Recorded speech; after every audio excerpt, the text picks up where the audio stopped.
টানা ভারী বর্ষণে বান্দরবানের লামা উপজেলায় পাহাড় ধসের ঘটনা ঘটেছে। উপজেলার আজিজনগর ইউনিয়নে পৃথক দুটি পাহাড় ধসের ঘটনায় মাটি চাপা পড়ে একই এলাকার দুই পরিবারের 5 জন মারা গেছেন।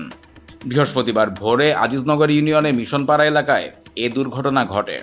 লামা থানার ওসি কায়সার হামিদ জানিয়েছেন, প্রথম ঘটনাটি ঘটে রাত 2:30টার দিকে। তখন পাহাড়ের বড় একটি অংশ ধসে পড়লে ঘরের ভেতরে থাকা এক দম্পতি মাটি চাপা পড়ে মারা যান।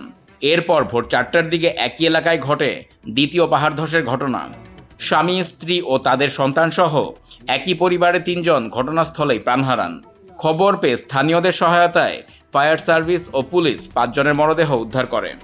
এদিকে টানা বৃষ্টির কারণে লামা সহ বান্দরবানের বিভিন্ন এলাকায় পাহাড় ধসের ঝুঁকি বেড়েছে। প্রশাসনের পক্ষ থেকে ঝুঁকিপূর্ণ এলাকার বাসিন্দাদের নিরাপদ আশ্রয় কেন্দ্রে সরে যাওয়ার আহ্বান জানানো হলেও অনেকেই আগ্রহ দেখাননি।